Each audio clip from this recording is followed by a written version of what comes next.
tardes, mi nombre es Juan Diego Montejo Hernández, soy médico internista nefrólogo de la Universidad Pontificia Bolivariana, actualmente soy el coordinador del Comité Colombiano de Nefrodiabetes de la Sociedad Colombiana de Nefrología y trabajo en la ciudad de Medellín. Entonces, vamos a hablar de un tema supremamente interesante que lo hemos denominado ¿dónde ubicar los agonistas de GLP-1 en el tratamiento de pacientes con enfermedad renal diabética? Sin embargo, mi intención es que hagamos un viaje a través de lo que es el pasado, el presente y el futuro del manejo o de los pilares del tratamiento de los pacientes con enfermedad renal diabética. Esos son mis conflictos de interés. Es una conferencia patrocinada por Novo Nordisk y hay algo claro, y es que tenemos unas necesidades insatisfechas en el manejo, en el diagnóstico de los pacientes con enfermedad renal diabética. Por eso es muy diferente los dos conceptos: vivir con diabetes y enfermedad renal y vivir bien con diabetes y enfermedad renal. Hay muchas barreras que evitan que los pacientes vivan bien con diabetes y enfermedad renal. Barreras como el tamizaje temprano, barreras como el desconocimiento de la fisiopatología y el manejo multifactorial, barreras como no entregar medicamentos tempranamente a los pacientes y barreras como desconocer que hoy tenemos unos medicamentos que dejaron de llamarse antidiabéticos y que ya se llaman medicamentos modificadores de la diabetes. No hay duda alguna que cuando hablamos de enfermedad renal terminal asociada a la diabetes, en el tiempo no hemos tenido ningún cambio. Alguien dirá, la incidencia sobre 10.000 pacientes es similar. Sí, pero es que el número de diabéticos ha aumentado en el tiempo, lo que hace que cuando miremos el número absoluto de pacientes con enfermedad renal crónica asociada a la diabetes sea mucho mayor. O sea, tenemos un problema enorme de salud pública. Y en Colombia no nos quedamos atrás. Esta es la cuenta de alto costo publicada el año pasado, que se refería a pacientes del 2019, donde el 33% de los pacientes incidentes con diagnóstico de enfermedad renal crónica era por culpa de la diabetes mellitus. Y si vamos un poco más allá, para finales de 2019, 43.000 pacientes estaban en terapia de reemplazo renal, de los cuales 40% era por culpa de la diabetes mellitus. Entonces no hay duda que cuando hablamos de programas de cardionefroprotección, tenemos dos grandes objetivos cuando valoramos y tratamos pacientes con enfermedad renal diabética. El primero, obvio, es disminuir la progresión de la enfermedad renal crónica y la llegada a diálisis. Pero lo otro que muchos médicos desconocen es que la enfermedad renal crónica diabética y no diabética se convierte en una amplificadora del riesgo cardiovascular. De ahí que cuando tenemos 100 pacientes con enfermedad renal crónica, solamente 10 progresan a enfermedad renal crónica terminal, 80 fallecen de un evento cardiocerebrovascular y otros 10 fallecen por complicaciones infecciosas o neoplasias. Entonces no hay duda que cuando hablamos de enfermedad renal asociada a diabetes, tenemos dos grandes objetivos. Uno, disminuir la progresión de la enfermedad renal crónica y dos, disminuir los desenlaces cardiovasculares. Recuerden, la primera causa de morbimortalidad en el paciente con enfermedad renal asociada a diabetes son las enfermedades cardiocerebrovasculares. Entonces vamos a mirar un poco lo que ha sido la evolución en el cumplimiento de objetivos. Ese viaje que les dije de presente, pasado y futuro de los pilares del tratamiento de la enfermedad renal diabética. El primer pilar es el conocimiento actual de la fisiopatología de la enfermedad renal, donde sabemos que la diabetes no ataca sola y de alguna manera son varios los factores de riesgo que inciden en la aparición y progresión de la enfermedad renal. Factores como la presión arterial, los lípidos, factores como la obesidad, el tabaquismo y factores de alguna manera inmunológicos, hemodinámicos e inflamatorios que finalmente llevan a la fibrosis, progresión de la enfermedad renal y llegada a enfermedad renal terminal. Entonces ese primer pilar fue el conocimiento de esos factores de riesgo. ¿Para qué? Para que hiciéramos identificación temprana, le pusiéramos metas de manejo a cada uno de ellos y eligiéramos estrategias para manejar esos factores de riesgo. El segundo pilar, cuando hablábamos de hipertensión y enfermedad renal diabética, especialmente el fenotipo proteinúrico, fue encontrar los bloqueadores del sistema renina-angiotensina-aldosterona. ¿Por qué? Si ustedes ven desde el año 1993, con el estudio colaborativo con Captopril, siguiendo con los estudios de losartán y irbesartán, nos enseñaron que usar bloqueadores del sistema renina-angiotensina-aldosterona no solo disminuía la presión arterial, sino que tenía un efecto interesantísimo como medicamentos que disminuían la albuminuria, proteinuria y medicamentos que enlentecían la progresión de la enfermedad renal. Además de eso, eran medicamentos que incidían en la incidencia, y perdón la redundancia, y progresión de falla cardíaca. Por eso, sin duda alguna, cuando hablamos del pasado del tratamiento de la enfermedad renal diabética, tenemos dos pilares importantísimos. El primero, el manejo de los factores de riesgo. Y el segundo, los bloqueadores del sistema renina-angiotensina-aldosterona, especialmente en la población hipertensa o normotensa con fenotipo proteinúrico de enfermedad renal asociada a diabetes. Ahora bien, no hay duda que a pesar de la identificación de factores de riesgo y del uso de bloqueadores del sistema renina-angiotensina-aldosterona, tenemos un riesgo residual.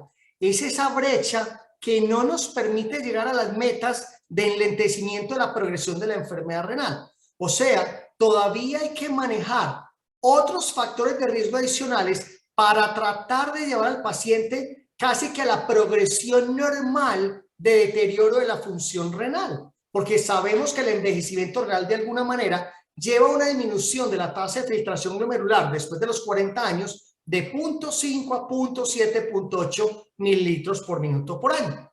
Por eso es que desde principios de este siglo se vienen intentando nuevas estrategias terapéuticas que no han tenido éxito. Se utilizaron antagonistas de la endotelina, inhibidores del PKC o de la proteinquinasa C. Se utilizaron inhibidores de la renina como la lisquiren, bloqueo dual del sistema renina-angiotensina-aldosterona, y ninguno de ellos desafortunadamente mostró un impacto positivo en disminución de la progresión de la enfermedad renal diabética.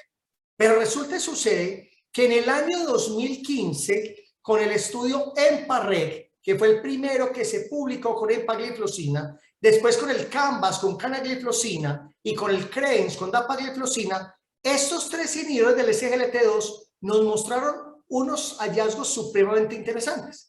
Estos primeros trabajos fueron trabajos pivotales de desenlace cardiovascular. Se hicieron para demostrar seguridad cardiovascular y de alguna manera en los puntos de desenlace secundario, que fue progresión de la enfermedad renal, llegada a enfermedad renal terminal, duplicación de la creatinina, mostraron unos hallazgos supremamente interesantes en esa disminución de desenlace renal compuesto.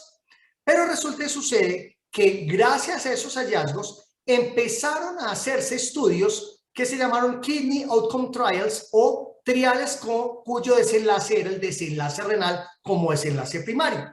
El primero de ellos fue el estudio CRENS, que reclutó pacientes con enfermedad renal asociada a diabetes en un 100% y quiso mostrar como desenlace primario progresión de la enfermedad renal y mortalidad cardiovascular. En conjunto, estos tres primeros estudios pivotales cardiovasculares, EMPA-REG, CANVAS, DECLARE, sumado a este trabajo de desenlace renal de CRENS, mostró en forma unificada que el uso de inhibidores SGLT2 en población con enfermedad renal diabética disminuía los desenlaces renales hasta en un 42%. Pero miren esto, a raíz de esos estudios y de los desenlaces tan favorables que tuvieron los inhibidores SGLT2 en la población de falla cardíaca con fracción de eyección reducida, salieron otros estudios. ¿Cuáles? El DAPA-CKD, que fue con dapagliflozina en pacientes con enfermedad renal asociada a diabetes y no diabéticos. Fue el primer estudio que utilizó, que incluyó pacientes con enfermedad renal crónica no diabética.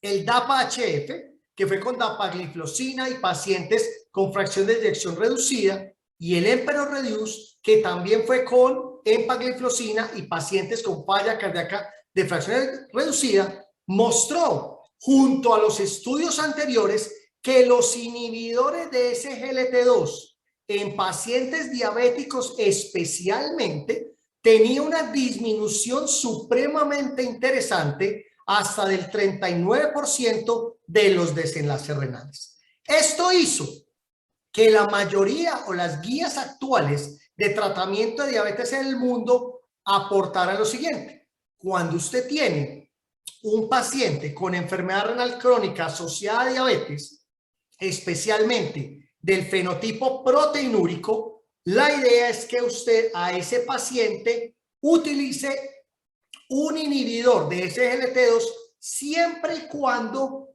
no haya contraindicaciones para el uso del mismo. Ustedes aquí lo ven. Y las guías KDIGO, publicadas en octubre del año 2020, en esta pirámide de tratamiento en pacientes con enfermedad renal, nos dice lo siguiente. 1. Control de factores de riesgo. 2. Tratamiento no farmacológico, pauta nutricional, ejercicio, abandono del tabaquismo. Y cuando se habla de estrategia farmacológica, sin duda alguna están los bloqueadores del sistema renina-angiotensina-aldosterona y pone al mismo nivel los inhibidores de SGLT2. Pero no nos quedamos atrás en Colombia. En Colombia ya tenemos 2 publicaciones con recomendaciones colombianas para el manejo del riesgo cardiorrenal en el paciente con diabetes tipo 2, publicado el año pasado, y desde la Asociación Colombiana de Nefrología publicamos la adopción de guía colombiana de práctica clínica, donde adoptamos algunas guías clínicas, entre ellas las guías KDIGO 2020, y apoyamos esta estrategia de tratamiento. Dicho esto, entonces, tenemos entonces en el presente 3 pilares de tratamiento. Repito, manejo de factores de riesgo. 2, bloqueo del sistema renina-angiotensina-aldosterona. Y 3, inhibidores del SGLT2. Hoy por hoy, los inhibidores de SGLT2 se consideran medicamentos nefroprotectores, apoyado por estudios realizados exclusivamente en población renal. CREDENCE con canagliflozina, DAPA-CKD con dapagliflozina, el SCORE, que fue publicado con un medicamento que todavía no se usa, que se llama sotagliflozina, y próximamente, probablemente a finales del año entrante, aparecerá el estudio EMPA-KIDNEY, que es con empagliflozina. Pero así todo, el riesgo residual persiste. A pesar de tener pacientes con bloqueadores del RAS y con inhibidores de SGLT2, todavía hay un riesgo residual. O sea, la fisiopatología de la enfermedad renal diabética es compleja y necesitamos cubrir algunos aspectos adicionales de esa fisiopatología. Por eso, el año pasado apareció un Kidney Outcome Trial, o un trabajo con desenlaces renales que reclutó pacientes con enfermedad renal diabética entre 25 y 75 mililitros por minuto, con más de 200 miligramos por gramo de albuminuria, y se llamó el estudio Fidelio, hecho con un antagonista del receptor de mineralocorticoides denominado finerenona, que mostró en su desenlace primario, que era desenlace renal más mortalidad cardiovascular, una disminución del 18%, y cuando se refería exclusivamente al desenlace renal, una disminución del desenlace renal del 19%. Hoy por hoy, la finerenona todavía no está avalada por ninguna agencia de medicamentos del mundo. Sin embargo, por los resultados, probablemente en el presente inmediato, casi que me atrevo a decir que el próximo año, la finerenona será la 4ª piedra angular en el tratamiento de la enfermedad renal diabética. Ahora bien, esta es la perspectiva histórica de enlentecimiento de la progresión de la enfermedad renal con todo lo que ha sucedido. Y así todo, no hemos podido llegar a la curva normal de progresión de la enfermedad renal. Entonces la pregunta es, ¿qué nos falta? Ya vimos cómo las guías KDIGO dicen en el tratamiento de primera línea, que ya vimos cambios en el estilo de vida, identificación y manejo de factores de riesgo, y hablando de medicamentos, metformina, inhibidores SGLT2, siempre y cuando no haya contraindicaciones, pero nos pone en segunda línea a los agonistas del receptor de GLP-1.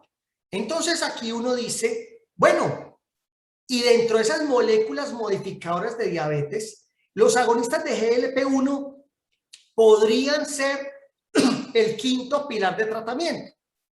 Y todo hay que decirlo, en este momento no hay trabajos con agonistas de GLP-1 realizados exclusivamente en pacientes con enfermedad renal diabética. Ya por ahí en 2 años será publicado el estudio FLOW, hecho en 3.500 pacientes, ya acabó la etapa de reclutamiento, pacientes que tendrán más de 25 mililitros minuto, menos de 75 mililitros minuto, y que estarán con grados de albuminuria entre 100 y 5.000 gramos por gramo, donde la idea es que todos ellos tengan bloqueadores del sistema renina-angiotensina-aldosterona. Una vez el estudio FLOW se publique, probablemente los agonistas de GLP-1, si el trabajo da resultados favorables, es probable que se acuñe como un medicamento nefroprotector. Este estudio, como les digo, se está realizando con un agonista de GLP-1 llamado semaglutide. Ahora bien, a la luz de la evidencia actual, uno se atrevería o uno pensaría que los agonistas de GLP-1 solo tendrían cabida en pacientes donde uno no pueda utilizar los inhibidores de SGLT2, o sea, por debajo de 30 mililitros minuto o menos de 45 mililitros minuto, porque el INVIMA autoriza su uso en enfermedad renal diabética solamente hasta 45 mililitros minuto. Otros dirían solamente cuando haya contraindicación o intolerancia a inhibidores SGLT2. Y otros dirían solamente cuando el paciente con inhibidores SGLT2 no alcance metas de hemoglobina glicosilada. Sin embargo, uno no puede desconocer que los agonistas de GLP-1 tienen un impacto clínico supremamente interesante, no solo como antidiabético, sino también los efectos que tienen en el peso, en la presión arterial, en los lípidos, y desde el punto de vista estructural y molecular, el efecto que tiene como antiinflamatorio y probablemente como antifibrótico. Entonces, nosotros tenemos que recordar algo, y es cuál es el riesgo cardiovascular que tienen nuestros pacientes con enfermedad renal diabética. Y miren algo, cuando nosotros hablamos de enfermedad renal asociada a diabetes, no hay pacientes de bajo ni de moderado riesgo. Todos ellos, el hecho de tener menos de 60 mililitros minuto o más de 30 miligramos por gramo, ya pone a ese paciente en un riesgo alto y muy alto de riesgo cardiovascular, donde es claro que los agonistas de GLP-1 han tenido un efecto supremamente interesante como medicamentos que disminuyen los desenlaces cardiovasculares por su efecto antiateroesclerótico. Entonces queda una pregunta supremamente interesante, y es decir, a la luz de la evidencia actual, los agonistas de GLP-1 han demostrado que son nefroprotectores. Vamos a mirar lo que han mostrado los 3 principales trabajos con 3 moléculas que se hicieron en los estudios pivotales de desenlace cardiovascular. El Rewind con dulaglutide mostró una disminución del desenlace renal del 15%. El Leader con liraglutide mostró una disminución del desenlace renal compuesto del 22%. Y el Sustain 6 con semaglutide mostró una disminución del desenlace del 36%. Probablemente fue el que mejor o el que mostró una mayor disminución del riesgo relativo de desenlace renal compuesto. Ahora bien, vamos a mirar este último trabajo con el resultado en desenlaces renales. Miren esto, una disminución sin duda del 36%, pero apalancado especialmente por la disminución o la progresión a macroalbuminuria. Sin embargo, la variable que ellos utilizaron de progresión fue duplicación persistente de la creatinina, donde desafortunadamente no hubo una diferencia estadísticamente significativa. Sin embargo, lo que uno se pregunta como médico internista, nefrólogo, médico general o de familia es ¿qué realmente es progresión de la enfermedad renal? Cuando la cuenta de alto costo nos dice que se considera no progresión cuando el paciente no logra una disminución de la tasa de filtración glomerular menor a 4 mililitros minuto. Es decir, que cuando el paciente pierde más de 4 mililitros por minuto por año, se considera que está progresando su enfermedad renal crónica. Entonces, cuando uno habla de duplicación de creatinina, es una variable de progresión supremamente alta. Entonces, miremos una cosa muy interesante, y fue este análisis post-hoc juntando a los pacientes del LEADER y del SUSTAIN 6. Ahí estamos hablando de más de 12,000 pacientes, donde miren tan interesante este estudio. Ellos lo que quisieron mirar en las diferentes tasas de filtración glomerular era qué pasaba en términos no de duplicación de la creatinina, sino de disminución sostenida de la tasa de filtración glomerular en un 30, 40, 50 y 57%, donde hubo una disminución o hubo mejor un impacto estadísticamente significativo en términos de progresión de la enfermedad renal llevado a estos porcentajes de disminución, cosa que sucedió especialmente en la población de 30 a 60 mililitros minuto, pero que no sucedió en la población de más de 60 mililitros minuto. Otro aspecto interesante fue este estudio de vida real, donde se hizo una comparación en nuevos utilizadores de inhibidores SGLT2, agonistas GLP-1, inhibidores de EPP4 y sulfonilurias en una población del Departamento de Veteranos de los Estados Unidos. Se les hizo un seguimiento a 3 años y el desenlace primario era disminución de un 50% de la tasa de filtración basal, llegada a enfermedad renal crónica terminal y mortalidad por cualquier causa. Miren cómo el desenlace renal compuesto, el desenlace primario compuesto fue mucho menor para los inhibidores de SGLT2 y los agonistas de GLP-1. Y cuando se hace una comparación entre agonistas de GLP-1 y sulfonilurias, por mucho los agonistas de GLP-1 son medicamentos que disminuyen el desenlace primario compuesto, y cuando se hace una comparación de agonistas de GLP-1 contra inhibidores de EPP4, también una disminución muy significativa en diferentes subpoblaciones con diferentes tasas de filtración, con enfermedad cardiovascular establecida o no, con diferentes índices de masa corporal y mayores y menores de 65 años, donde para todas esas subpoblaciones, en un seguimiento a 3 años, los agonistas de GLP-1 tuvieron una mayor disminución del desenlace compuesto, que era especialmente motivado por el desenlace renal. Dicho esto, quiero que miremos por último este metaanálisis del British Medical Journal, donde quisieron comparar en diferentes variables y con diferentes escalas de riesgo qué pasaba con inhibidores SGLT2, agonistas GLP-1 versus placebo, y donde dividieron los pacientes en muy bajo riesgo, que son los pacientes que tenían menos de 3 factores de riesgo. Bajo riesgo, los que tenían 3 o más factores de riesgo cardiovascular. Riesgo moderado, el que ya tenía una enfermedad cardiocerebrovascular establecida. Alto riesgo, el que tenía enfermedad renal diabética establecida. Y muy alto riesgo, el que tenía las dos, enfermedad cardiovascular establecida y enfermedad renal diabética establecida. Y vámonos exclusivamente a la variable de falla renal, definida como pacientes que llegaban a menos de 15 mililitros por minuto o pacientes que necesitaban terapia de reemplazo renal en forma persistente. Y miren cómo para las escalas de riesgo, especialmente de alto y muy alto riesgo, hubo 19 eventos menos versus placebo en un seguimiento a 5 años y 29 eventos menos en un seguimiento a 5 años cuando se utilizaban agonistas del GLP-1 frente a placebo. Dicho esto, entonces, no hay duda que los agonistas de GLP-1 se han mostrado un impacto interesante en disminución de desenlaces renales. Ahora bien, todos los agonistas de GLP-1 son iguales. Recuerden que los agonistas de GLP-1 que han mostrado disminución de eventos cardiovasculares, o sea, el triple MES, y eventos renales son los agonistas de GLP-1 de origen humano: semaglutida, liraglutida y dulaglutida.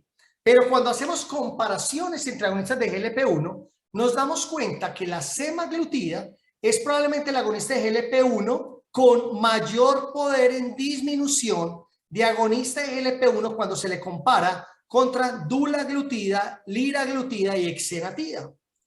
Y probablemente es el agonista de GLP-1 que tiene un mayor impacto en disminución del peso corporal cuando se le compara con agonistas de GLP-1 de origen humano y con agonistas de GLP-1 derivado de exendinas. Asimismo, cuando uno mira las variables que inciden en la progresión de la enfermedad renal y el riesgo cardiovascular, la semaglutida también tiene un efecto muy interesante en disminución de la presión arterial sistólica, como se vio en el SUSTAIN 6, que es el estudio de desenlaces clínicos, y en disminución de peso hasta de 5 o 6 kilos en la población que estuvo asignada a semaglutida, especialmente de 1 miligramo. Ahora bien, no hay duda que desde el punto de vista clínico, molecular, los agonistas de GLP-1 tienen un impacto interesante en varios órganos. En la parte renal son medicamentos que pueden estimular la natriuresis, que disminuyen la inflamación, disminuyen el estrés oxidativo y modulan la actividad del sistema renal, angiotensina, aldosterona, y que esos factores son los que podrían explicar su efecto nefroprotector. Ahora bien, la pregunta a veces, o que nos veníamos preguntando hasta hace no muy poco, es ¿cuál de los dos? No hay duda que cuando hablamos de evidencia en términos de enfermedad renal asociada a diabetes, pues el inhibidor de SGLT2 ha mostrado unos desenlaces mejores y sobre todo que son moléculas que ya tienen estudios exclusivos en enfermedad renal. Pero a mi modo de ver y de muchos autores, es hora de decir no más comparaciones. No más comparaciones porque es claro que son dos moléculas diferentes, con efectos clínicos diferentes, con desenlaces supremamente interesantes, donde entonces probablemente estamos asistiendo a una nueva era donde nos empezamos a preguntar qué pasaría si combinamos agonistas de GLP-1 con inhibidores de SGLT2. Y se observa cómo en algunos estudios clínicos ya la unión de estas dos moléculas mejora mucho más la hemoglobina glicosilada, mejora mucho más el efecto en la disminución de peso. Y el doctor Ralph Defronzo, en una ponencia muy bella que hizo ahorita en ADA 2021, nos propone o sugiere una hipótesis, y es que probablemente la unión o la sinergia de estas dos moléculas va a tener un mejor efecto en el control glicémico, un incremento en la sensibilidad de la insulina, una mayor preservación de la función de la célula beta, un mayor impacto en la disminución de peso corporal, un mayor impacto en la disminución de la grasa visceral, un mayor impacto en la disminución del hígado graso no alcohólico y asimismo un mayor impacto en desenlaces clínicos, disminución de los desenlaces cardiovasculares, disminución de la presión arterial, mayor efecto natriurético y, ¿por qué no?, probablemente un efecto adicional o un efecto de mejoría en la disminución de los desenlaces renales. Entonces, doctores y colegas, es hora de que miremos la diabetes mellitus tipo 2 desde otra panorámica. Rompamos paradigmas, salgamos de ese círculo de comodidad. Miremos la diabetes bajo un enfoque holístico. Entendamos que la diabetes es de todos. Médicos generales, de familia, médicos de atención primaria, internistas, especialistas y subespecialistas, y entendamos que hay que trabajar en equipo. Recuerden, hay que perfilar los pacientes. Todos los pacientes son diferentes. Hay que perfilarlos para poder asignar un tratamiento individualizado. Recuerden, primer enfoque o primer pilar es una enfermedad multifactorial. Hay que identificar, tratar y ponerle meta a los diferentes factores de riesgo. Tenemos metas, más allá de simplemente disminuir la glicemia. Hay que disminuir el peso, evitar hipoglicemias y disminuir desenlaces cardiovasculares y renales. ¿Y con qué lo vamos a hacer? Con las nuevas denominadas medicamentos modificadores de diabetes. Ya no se deberían llamar antidiabéticos, por el contrario, son medicamentos que modifican los desenlaces de diabetes, pero que tienen como efecto adicional disminuir la glicemia. Para todos, muchas gracias y estaremos atentos entonces al espacio de preguntas. Para todos, feliz noche y nos seguimos viendo en Nefrología al día en un día.